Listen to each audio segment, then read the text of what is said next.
I've had a Thrift Shop by Macklemore stuck in my head all day. Thanks, Thank you, Sarah.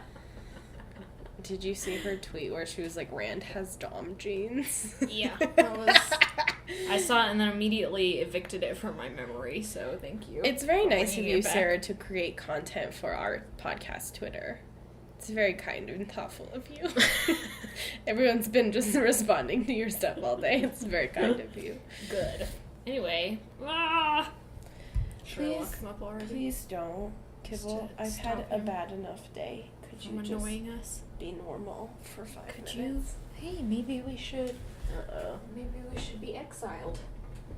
Have you considered that? Ow! Ow!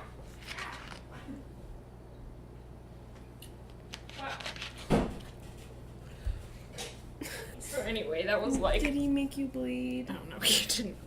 Not even close. That's good. I have unbreakable skin. Okay. Like... My family one time watched Unbreakable with Bruce Willis. Why are you looking at me like that? I can't help it. I can't help what my family decides to watch. We have an entire voting system. It's very annoying. One time we decided to watch Unbreakable, and spoiler alert, it didn't go well because it was too violent for my mom, which is hilarious because my mom's favorite movie is World War Z. Yeah. But apparently there are different types of violence. Anyway, so I was watching Unbreakable, the whole plot of which is that Bruce Willis has, like, never had a broken bone in his life, doesn't get sick, doesn't ever get injured, really. And I was sitting there, age 18, and was like, oh my god, it's me. I'm unbreakable. It's true. Emily doesn't get sick very frequently. I get sick maybe once a year. Less. Pretty I've incredible. been getting sick a lot less since I don't walk dogs in the fucking cold. In the rain and the snow anymore. Yeah. Incredible. Pretty chill. I, on the other hand, am always sick. Yeah, but, you know, there's a balance. All things must have their equal. It's true. It's how we found each other. Was it? I thought it was in London. No. I opened the door.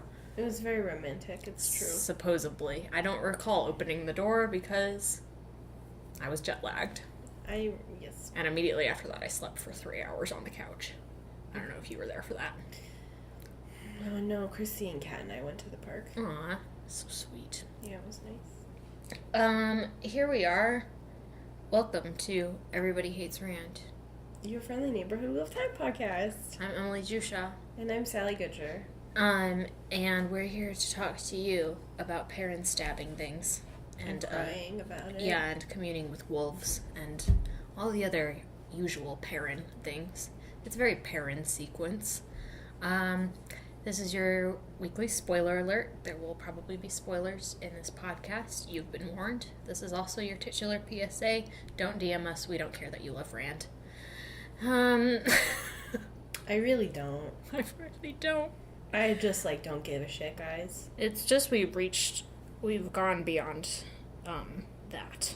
Beyond caring. The next person who does it, I'll probably just fight you on the internet for a full 24 hours, so... Yeah, that's not a challenge. That's a, That's a promise. Yeah. So, I read the chapters 5 minutes ago, and I've mostly forgotten what happened in them, I'd say. I didn't read the chapters. You don't have to admit that. That wasn't an urge. I wasn't it's okay. trying to get you to confess. I'll be honest. I didn't read them. Transparency. It's an important exactly. part I'm of a big believer in transparency in fundraising, transparency in podcasting. Hell yeah. I just hit the table. It's okay. I don't think it really bothers anyone. What I got out of the wiki summaries is that Robert Jordan does not know how to give a male character, an arc in which he is actualized without the death of a woman. Yeah. Actualized, meaning put on his true path. I'm trying to think of... Matt does a pretty good job. Does anyone die in Matt's life? Yeah, the ale lady that he's sleeping with. Yeah, but that's he's already on his path. Maybe he kills her. Yeah, that doesn't really... I'm gonna try. It's bad. It is bad. I mean... Actually, I kind of am interested self-defense. in that scene. Yeah, we'll talk about it a lot more when we get there, but to be honest, it doesn't trouble me very much, especially because Matt doesn't, Matt's not let worried it about fester. Yeah, and Matt isn't bedridden for 3 days with regret, swooning like a Victorian maiden over his sins. Anyway, I love Matt. Yeah. Well, I opened the chapter, and for some reason I thought, like, I did the chapter, I did the reading schedule, so I did little chapter summaries for my own mind. But for some reason I thought that this was the chapter that opened with the dream sequence. Oh. So I opened this chapter, and it's, like, this description of Perrin, like, walking back through this really creepy, like, tunnel thing that he used to get to Rand in Rand's little hiding spot that has now sort of semi-collapsed because of the earthquake Rand caused. Yeah. And it was just like, it was whacked out. I was like, what the fuck is going on? What's this dream? It, like, didn't say Perrin's name until the next page, so I was like, where am I? Who am I? What's happening? Yeah. It was very liminal, which this entire sequence is, really. The summary-wise, Perrin leaves Rand and goes back to the camp, which is now recovering from the small earthquake that Rand caused. Mm-hmm. Perrin's like, he didn't mean to, and Moiraine flips him off and goes back into her cabin. She's like, I don't give a fuck what he meant to do. Yeah. Which, true. And then Perrin goes over and talks to Min, who has an iconic moment where she's like, God, I fucking hate him and his dumb earthquakes, and then just, like rubbing her butt because she fell on her butt. Anyway, more women without dignity it's is like what I'm saying. Scene in Mulan where she, like, falls off the pillar. I've watched Mulan, like, 6 times. Mulan. And she, like, falls and she, like, walks past rubbing her ass, and Shang's like, oh my gosh. And Shang's like, A, am I gay? B, I love him. B, her. Them. Yeah. Have you seen that Tumblr post that's like, Li Shang is bisexual, and then the end it's like, Li Shang just respects Mulan, but also is bisexual. Yeah. And I was like, true, that one. Li Shang is a good character. Li Shang is a great character. More men like Li Shang, please. The best man. If Rand was more like Li Shang, we wouldn't be having these problems. Who is the most like Li Shang in Wheel of Time? I feel like someone. There must be, sort of the Shiner soldiers all give off. Yeah, I feel vaguely like Li Shang. Yeah. Yeah, if Li Shang was more foul-mouthed. Yeah. And, like, had fewer daddy issues, then that would be Uno. Yeah. What is Uno's entire background? What happened to Uno's parents? Uno just sprang out of the earth fully Uno's formed. a Dungeons and Dragons character with no backstory, and it's better that way. He's just Uno's ready to party. Uno's ready to party. Uno has some fucking bangers in this conversation where he's talking to he comes up with Lan and Moiraine, and they're talking to Min and Perrin and Loyal, and Uno keeps doing his classic bit where he starts to say a swear word and then becomes conscious that there's an Aes Sedai standing right there, so he cuts himself off, and by the end Perrin's like, I don't think I've ever heard Uno go so long without swearing. He's sweating because it's so hard. I love one man. I know. Uno is such a mood.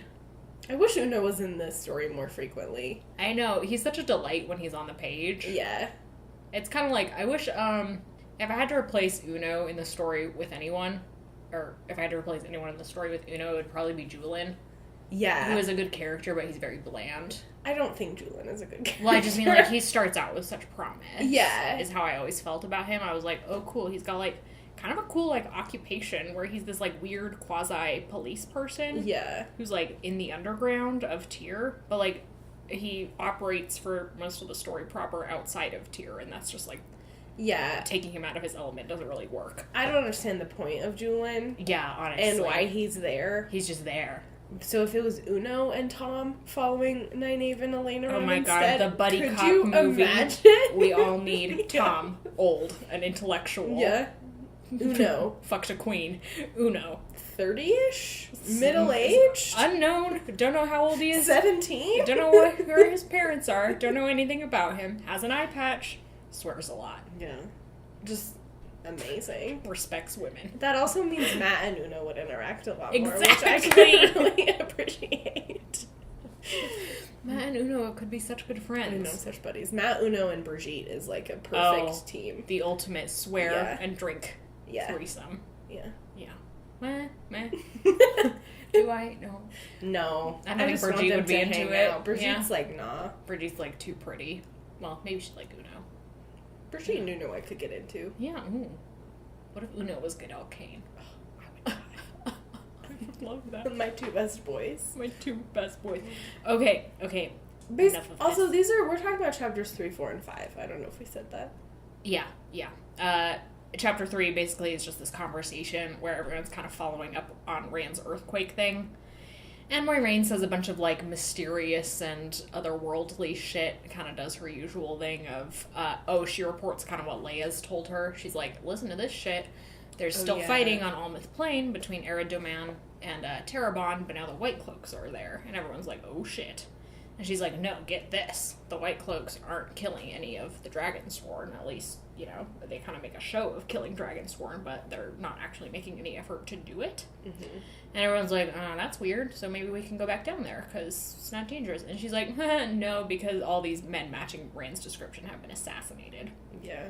Which we, from the context of the prologue, can mean that, like, the White Cloaks are carrying out Pedron Niall's orders, which are to, you know, not kill Rand, but meanwhile Carradine is maybe operating in secret, trying to get so Rand you're just going killed. around killing any tall red-headed man that Yeah, he sees. not a great time in Whaleworld to be a red-headed dude with light eyes. Whaleworld. It's like I do like Whaleworld. I like it a lot better. I than feel like I'm gonna Randland. say Whale World though. That's okay. Also, it could all be on the back of a whale. But, you know?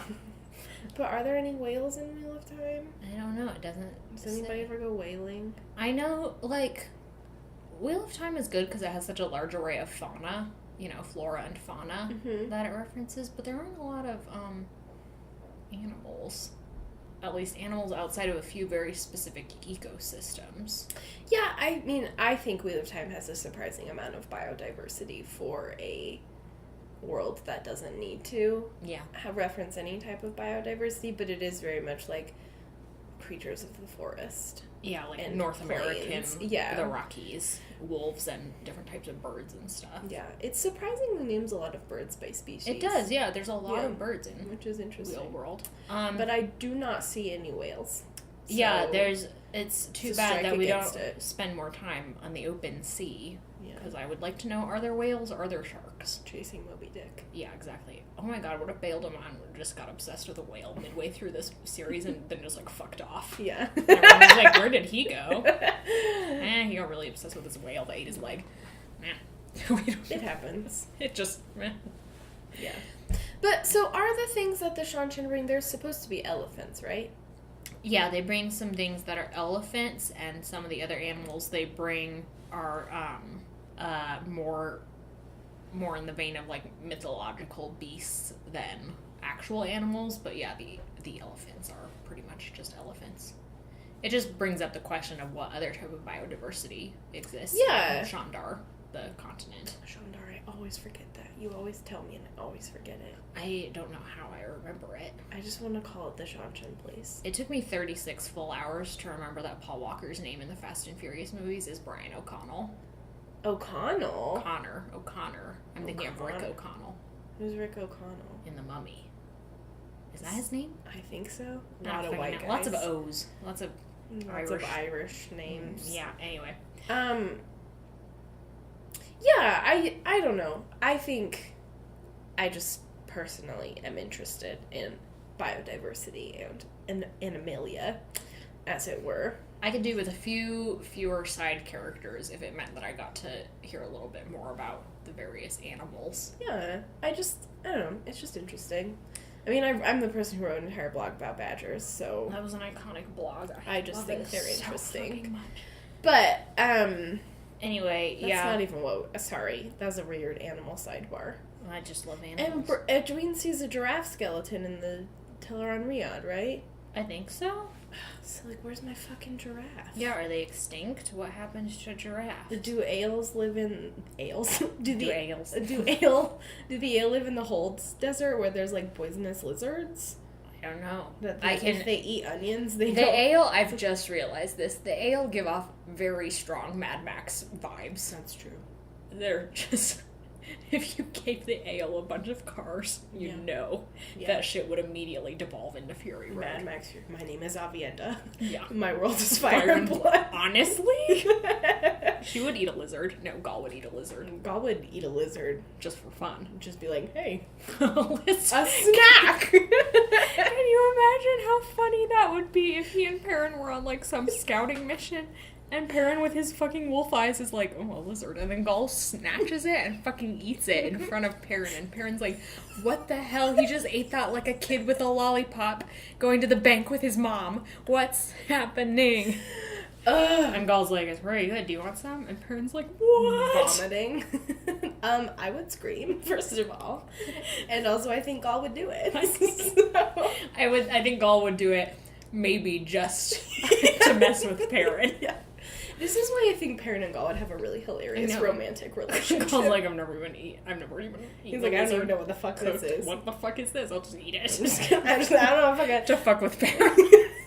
I don't know how to flirt with my wetlander boyfriend. I guess I eat a lizard. Perrin's like, have you been flirting with me? Gaul's like, for 2 years. Thanks for noticing. All those lizards I ate? That was flirting. Glad of you to finally notice. Thanks. God, I can't believe we're not at Gaul yet. I know. When is he gonna come out of his cage and do just fine? Yeah, exactly.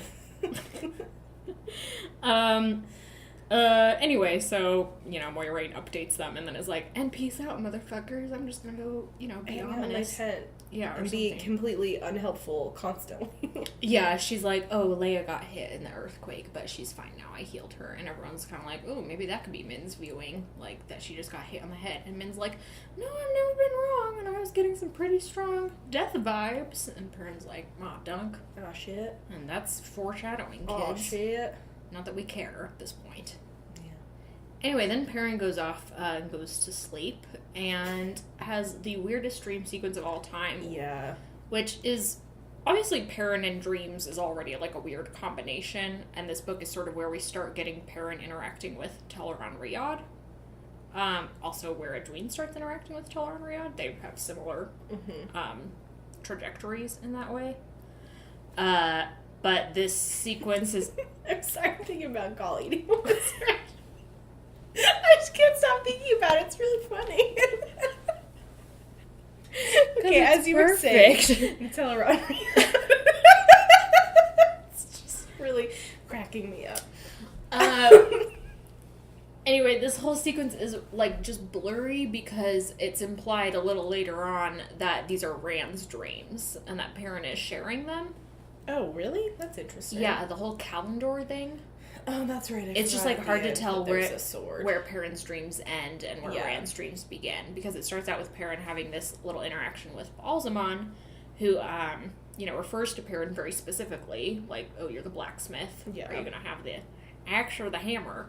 And Perrin's like, well, they're both weapons that can be used to kill people in similarly violent ways. So, what the fuck? Why is this even a choice? Yeah. Who cares? You can also use them to build things. Yeah, both of them. The axes you can cut down trees and build houses. Yeah, read My Little House on the Prairie, you don't stupid actually assholes. read My Little House on the Prairie. It's actually pretty racist. Just don't read it.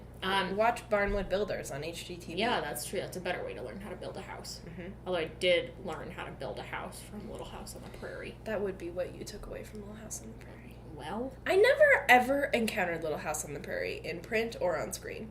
Ever. Good for you. In my childhood. I somehow eluded it. We had the whole series in my house, and I don't know why I read the first couple, but I did. I don't want to stereotype, but it sounds like a very Mormon thing to have in your house. Yeah, it probably was. Because it's very, like, pioneer-y vibes. You know, covered wagons and shit. Like, all my friends in elementary school who were Mormon, like, were into Little House on the Prairie. They were into it? Yeah, I was just, like... I just read it and was like, cool, good house building tips. Moving on. Writing stories about Gumby instead. Good for you. That's not a lie. When I was little, when I was in first grade, we got to take home our notebook at the end of the year. And on the last day of school, I sat on my front porch and wrote a story about Gumby. Oh, that's a very tender memory. Yeah, and my mom was like, what are you doing on the front porch? And I was like, look, I wrote this about Gumby. And she was like, okay. She was like, all right, that's how this is going to go. She's like, so that's this kid. That's this childhood. How that's going to turn out. We'll see. Anyway, and I think she just went back inside. She was like, all right. All right, enough of that. I don't have time to unpack all of that. Perrin Gaul eating a lizard.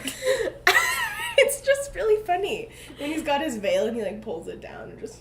munches it. Or snaps its whole head off. Yeah, incredible. Perrin's like, what Perrin's that? The wolf part of Perrin is like, damn. Poor Perrin is turned on. He's like, hot. Mark me down as scared and horny. these books? I don't fucking know. It's a huge mystery. Anyway, Perrin, he talks to Baalzamon, who's like, by the way, like, here's a creepy insight. If you, basically, if I kill one of you, then the other two are doomed as well. Mm-hmm. Like, the Taviran are bound together so tightly that, like, you can't eliminate one without eliminating the other two. Yeah. Which is, like, a theme that's going to come up in this book in particular for some reason. I don't know why, but Perrin's going to hear that in the next chapter as well. Yeah. And then, I don't know, I feel like they all hear it every once in a while. And Matt's like, DF. Matt's like, okay, Peace. Try and kill me, bitch. I'm holding up my end of the tripod. What are they doing? What are these two fuckers doing? Rand's off shirtless in the forest. Matt could get taken down in a battle, and his dying thought would be like, fuck you, Rand. You weak ass hoe.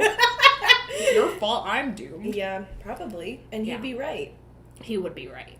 No, but it's a really interesting thing to think about how tightly these three Taviran are tied together. Because Rand is obviously, like, written into prophecy, and it's like, Matt and Perrin just get kind of, like, looped into this weird knot. Yeah, it's very strange. Towards the, like, later books, I think basically just the one I'm on is the only one I remember clearly, is, like, the only time Matt and Perrin start getting looped into prophecies as well, like, referenced in that way. Weird. In prophecies. And it's just, like, confusing because although Rand's the only one given to academic study of the prophecies, you would think that, like, someone, like, Matt and Perrin are surrounded enough by people who are intelligent enough and literate enough to maybe be like, hey, you have yellow eyes. Maybe you're the Wolf King. What? You know? The Wolf King? I don't know. I can't remember if that's an actual phrase. What the fuck type of porno is that? I might be fooling that out. No, it sounds right. It sounds porny enough for Wheel of Time. Definitely. Young Bull. Submitted without comment. Yeah, let's not. Let's not even go there. Anyway, then Perrin's dreams shift to Lanfear. Yeah, a bunch of the Forsaken are here, right? Well, first Lanfear comes and talks to him and is like, don't you want glory? And Perrin's like, no. Who is she? No, not really. And Lanfear's like, yeah, you're a man. You're a red-blooded American, so of course you want glory. Match. She basically says that. Probably word for word. And Perrin's like, and she's like, you could have as much glory as if you blew the horn of Valir. And I was like, oh yeah, Matt's gonna interact with Lanfear later. Yes! I'm so excited. And she looks at him and is like, oh god, I can't even work with this. I can't. There's nothing to do here. There's nothing to be done. I do think it's funny that both Perrin and Matt are basically impervious to Lanfear's nonsense, whereas Rand is, like, incapable. Well, Perrin is, like, Matt's impervious, I think. Perrin has this whole, like, oh my god, she's the most beautiful, and I've realized now all their women are flawed. Although, like, for some reason, in Perrin's point of view, it becomes more obvious that this is, like, some form of mind magic. Yeah. It just feels a lot less genuinely Perrin, That's just because I don't think Perrin thinks that way. You know? Like, I agree with you that when you're reading it from, like, my first read through with Rand, I, like, never thought of it as being mind magic because I'm like, Rand is literally this Rand's stupid. just that horny and stupid. Yeah, but with Perrin, I'm like, Perrin's stupid, but he's not this horny. Yeah, Perrin just, like, it might just be because, you know, Rand starts the series with a romantic interest who he looks at with, you know, sexual interest, and Perrin and Matt don't. Yeah. But, like, Perrin, you know, what we've seen of Perrin just doesn't really look at women that way. Yeah. Because he doesn't have a quote-unquote love interest. Yeah. For him to look at that way. He's just kind of like, la-di-da-di-da. La-di-da-di-da. Women. And it's like his one interaction with women, like when the Tinker Girls are dancing their sexy dance, and he's like incapable of human thought. He's like, oh my god, I'm done. Yeah, so when he's like... My dick's gonna explode, I don't know what to do. Yeah. So when he's just like waxing poetic about it in a really logical way, I'm like... Yeah. Weird. It's also, like, both Baalzamon and Lanfear, like, offer Perrin this drink, which goes back to their initial ventures into Teleron-Riyadh when Baalzamon, I think, was constantly trying to get them to drink. You know, there's just all this mythology about when you're interacting with dreams or with fae, with magic creatures, then you shouldn't consume in front of them. Yeah. Consumption is dangerous. Anyway, but I glanced back at that once I got to a point where I was like, oh yeah, this is maybe Rand. And, like, Lanfear doesn't ever refer to Perrin specifically, so it could very much be, like, or one of Rand's dreams. Perrin sort of peeping behind the curtain. Yeah, exactly. Rand not impervious to Lanfear's bullshit. Yeah, Rand is like, boobs.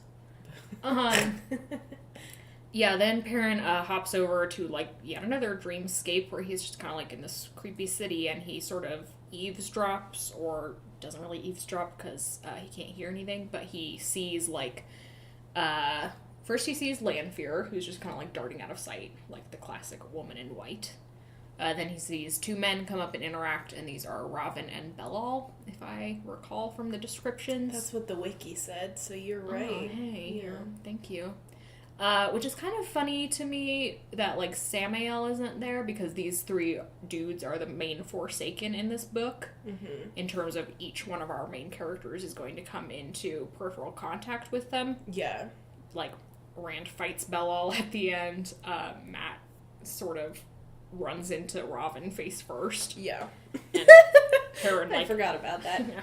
Perrin, like, narrowly escapes Samael's clutches. So it's just kind of, like, weird that all three of them aren't there, I guess. Yeah. Especially because then Ishmael comes in, Balzamon, and is like, I'm yelling at you guys, and here's fire. And they're like, we're yelling at you. They're like, we're afraid of you, because you have fire for eyes. Well, I mean... Although Balzamon's appearance has changed. Now he just looks like a normal dude. Which, again, I have Balzamon and Ishmael's constant appearance changes and costume changes make such little sense to me that I can offer no comment. It's just like, what were you doing? It's just like, okay. Robert. Why? Settle. Throw the dart, Robert. Spin the wheel, Robert. Pick something. Red or black. Stick with it. Then Perrin is inside the Stone of Tyr and is, like, going to touch Kalendor. And the sword's whispering to him. The sword's like, yeah, with this you can wield destiny or some bullshit. It's like, come and get me. Come and get me. Come and get me, I'm a big sword. Magical objects are seductive. Magical object, help you save the world. The only time save the world. The only time seductive magical objects has been done right, I think, is in the Adventure Zone. When Griffin actually does, like, this weird Joe Pesci voice for each of the magical artifacts. Yeah. Like, hey, pick me up. Hey, pick me up. Hey. Anyway, then Perrin wakes up. Oh, Perrin's through the last little bit, is having, like, the voices of the wolves kind of reaching into him, like something about the Trollocs coming. Yeah. They're like, hey, wake up. Hey, wake up. Hey, bitch. Oh, and Hopper appears, I think, near the end. Yes. And Perrin's like, no, I don't want to do this. And Hopper's like, oh my god. Hopper's like, oh my god, I fucking hate this kid. Hopper's like, I'm just gonna eat him. Hopper's I'll find a different one. Hopper's like, where's Gaul? I actually like that boy. Oh, could you imagine? I know. Gaul was the Wolf King. Lizard eating Wolf King. Gaul's already the Wolf King of my heart. You're right. Remember, Gaul's the only character you can be horny for. Yep. Lest you forget. Anyway, then Perrin wakes up, and Trollocs are indeed attacking them. Yeah. Despite all assurances in the last chapter that this was unlikely. And we were all like, we done knew. We knew that was unlikely. Horizon of expectations, yeah, bitch. Exactly. So everyone's fighting, and it's, like, real cool, and Perrin's sequence is mostly annoying, because, like, on 3 separate occasions, he's like, oh no, someone's gonna kill Leia, and I have to go save her. There's literally a part where he's like, Leia! And it's like, okay. And it's just all, it's so boring, I can't even, like, comment on it. It just mixes up his whole, complex with feeling guilty about violence. Yeah, and feeling responsible for people. And his worsening racism against the Tuathon. Yeah. Please, just chill. And he also has, like, I don't know if it's his first Berserker moment, but it's, like, one of his significant, like... I think it's the second, if the first is when he kills the White Cloaks. Yeah, there we go. That's right. Yeah, and this time it's like he has more of a vocabulary for it. Yeah. The, like, name shifts from Perrin to Young Bull. Don't say it. I know, sorry, I wish I didn't have to. You should just put a beep in. Redacted. Yeah, Perrin has a, like, almost a point of view shift where it's just like his mind also just becomes more wolf-like and starts taking on the vocabulary of the wolves, which it did, I think, in the attack on the White Cloaks in book 1, but this is a little more, like, refined and more we the reader know a little bit more about what's going on. So basically Leia dies. One of the Murdroll is like, cut one leg of the tripod and the whole thing falls down. And Perrin's like, what do you mean? What are you talking about? Tripods at a time like this? Yeah. I'm about to decapitate you. Yeah, and then Perrin kills a Murdrel, which is, like, kind of a big deal. Yeah, I think it's, like, the first big significant shift in, like, these baby monsters become less intimidating for us. Because Perrin just, like, skims over it. Yeah, he's kind of like, oh, yeah, I killed a Murdrel. He's more, like, concerned with the fact that he wolfed out then. Yeah. Similarly, like, later we'll get Matt's point of views in, the first time I remember is in book 5. He just, like, casually kills a Murdrel. And I was like, okay, well, whatever. It's like, God damn that was fun. I was fucking. Honestly. Which is a pretty funny scene, actually. Matt in his underwear being like, okay. Why are they always in their underwear when they fight the Murdrel? Constantly. Perrin's in his underwear in this scene. Yeah. He's running around barefoot.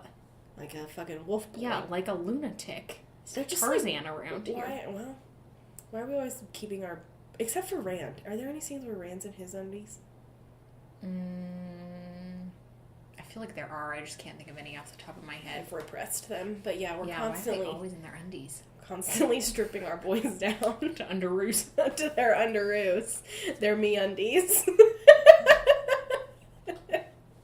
Matt's got the banana ones. Of course he does. Now I have to pick out MeUndies for everyone. Hold on a second. Okay. Just give me a minute. I'll just wait here. Okay. Sorry for the delay, friends. Okay, yeah, I'm ready. What underwear have you selected? What the heck? Oh, here we go. Men's boxer brief. Well, these ones have lips on them, which is pretty ridiculous. And disgusting. You're correct. Oh. Okay, here we go. And finally, well, these ones have wine and cheese on them. A classic. I feel like those are very Tom. Yeah, Tom has wine and cheese undies. Let's see. This one has sloths on them. I either want to give Matt the ones with these unicorns on them or the ones with the lightning bolts on them. I feel like Rand's a lightning bolt, dude. Okay, yeah, Rand's a lightning bolt, bitch. Matt maybe has these aggressively candy heart ones. Oh my god. Okay, and what does Perrin have? Probably the boring black ones because he's a loser. Is there a camouflage one? Oh my god, no, there's this weird cactus one. There's some, like, basic Aztec-ish patterns. This one's got sushi on it. Honestly, what happened here? Sushi. It's like a crater. What happened here? What happened here? Okay, anyways, those are the MeUndies that they'd all wear. In case anyone was wondering. You're welcome, MeUndies, for the free. Yeah, for the free advertising. Yeah, fucking pay us. That was a very stupid diversion. Thank you for indulging No, me. I liked it. Now I can imagine Matt in that particular pair of underwear when he's fighting Murdrel. Yeah. Exactly. It just adds to the ambiance.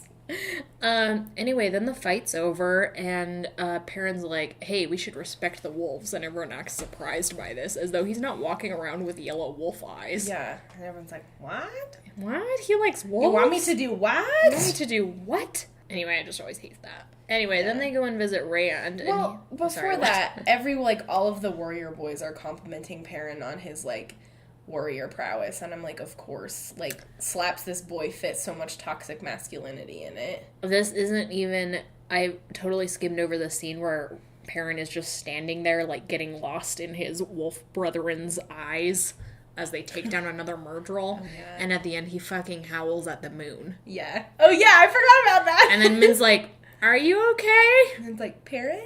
Perrin? And I'm like, Team Wolf over here. So, kind of what I'm... Like, if I had to film this scene, I would just have it, like, get really gritty and Zack Snyder-ish and, you know, wolves and, like, blood splatters and everything. And then just, like, suddenly, like, Perrin's howling and then just suddenly it's daylight. Yeah. Everyone's standing around staring at him. Uno's like, okay. I'm uncomfortable. Yeah. Uno's like, I would like to be Perrin's in his underwear. Everyone else is fully dressed. Yeah, Perrin's in He's his covered in blood. Covered in blood. His decorative MeUndies underwear. And everyone's like, I have some questions. Everyone's just like, okay. All the Shinarans are in, like, full battle regalia. Yeah, they're in their armor. Yeah. And Perrin is there with his axe in his underwear, howling at the moon. It's so fucking ridiculous. It's just, like, clearly meant to be this serious scene. Yeah. And it's, like, sort of Perrin getting one step closer to outing himself. Which, Perrin, I believe, is the character who has the most I don't know, vocabulary surrounding outing and that type of thing and coming out, which I don't know how to read into that. There was some very, there was a moment in this chapter where Perrin is like, I'm not a wolf, I'm a man. And I was like, cool, transgender Perrin. I could dig that. Yeah. Like, damn, I'd be into that, you know? Hell yeah. Hell yeah. I would love a transparent. Yeah. New headcanon transparent. Yeah. Especially because that would be, I don't know, would that be troubling or good with the wolf vibes? Oh, that's a werewolfism. Yeah, that's actually a good point. You Yeah. bring up a valid point. Monstrosity, bestiality. Bestiality. Yeah.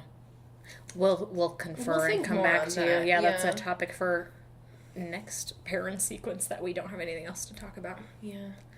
Yeah, with our werewolf class behind us, we should be able to think of some thoughts.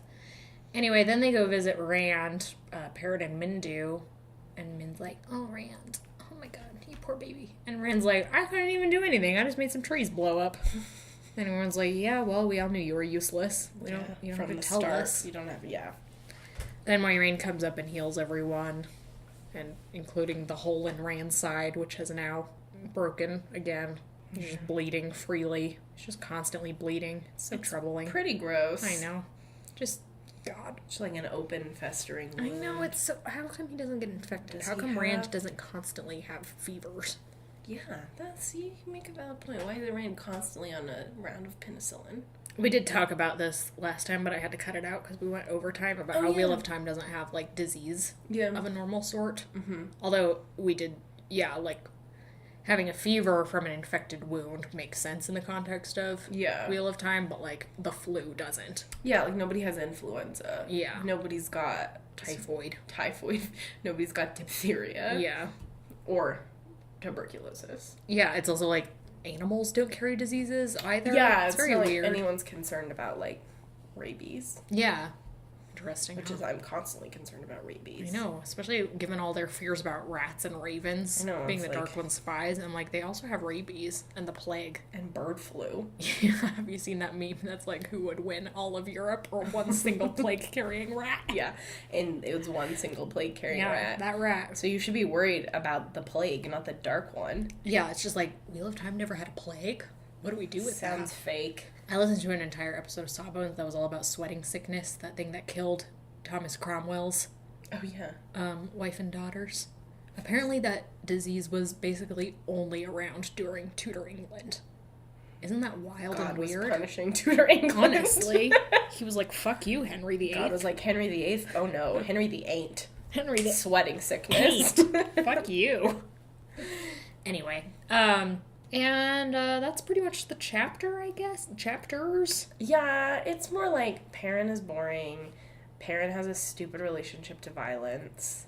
Wolves. Wolves. I'm always invested in the wolves more than I am in Perrin. I'm just kind of like, yes, wolves, take over.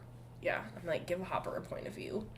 Yeah, exactly. Remember, Hopper would have such an iconic point of view. Remember when we cast one of the wolves as the Dragon Reborn and Perrin as his translator? Oh my god. That would have been still really good. Yeah. There's a wolf channeling fire The powers. Dragon Reborn, but you're a wolf. Yeah, fuck you.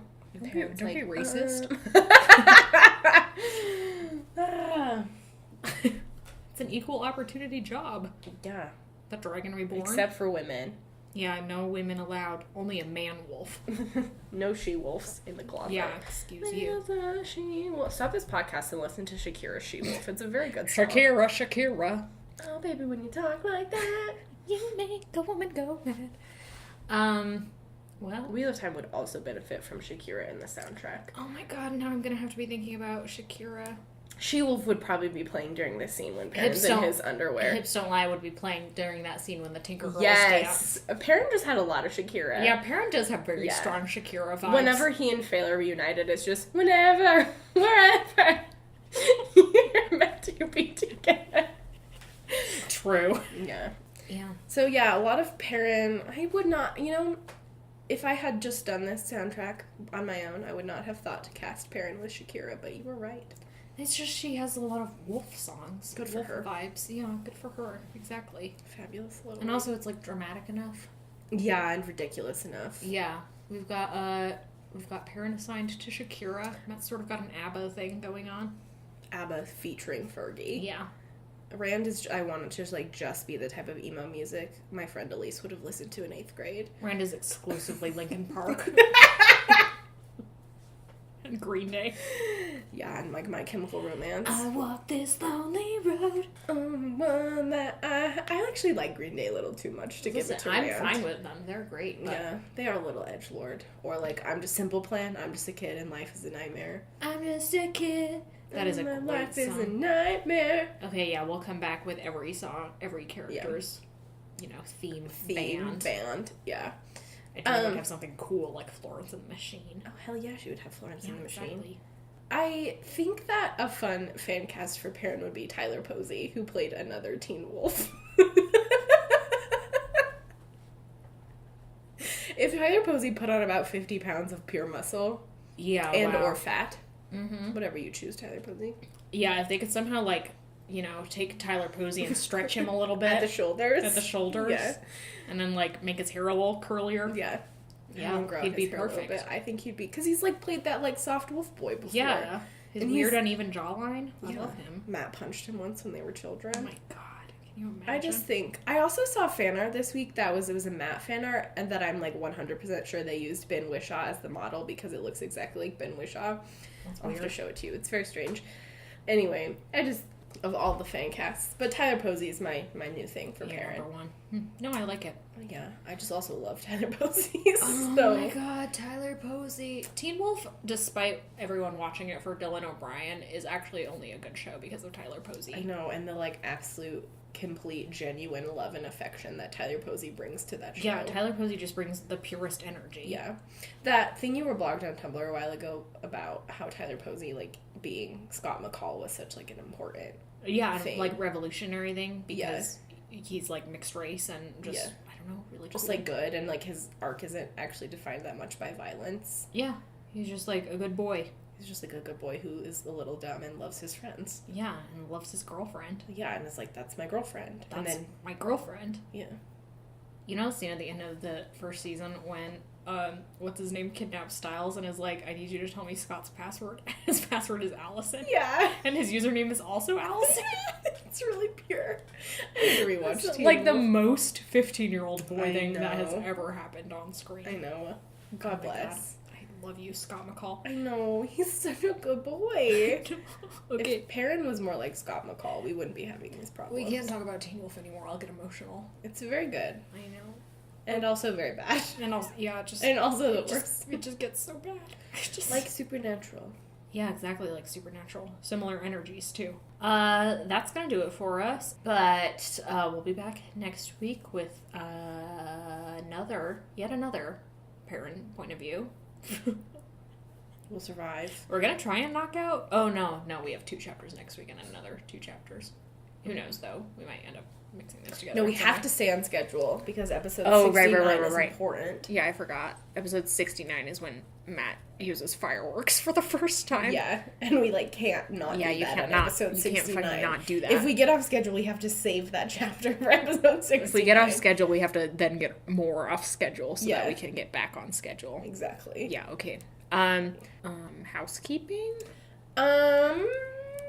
What housekeeping do we have? Do we have any? Just redid the listen page on the website, so hopefully it's a little bit more user-friendly, and it also has links now to everywhere that you can listen to EHR, at least everywhere to my knowledge. Someone told me that we're having a little bit of trouble with Google Podcasts, and I apologize. To the best of my knowledge, that had been working in the past, so I don't know if I just had faulty information as I'm not a Google user, but I'm working on that. We're working on that.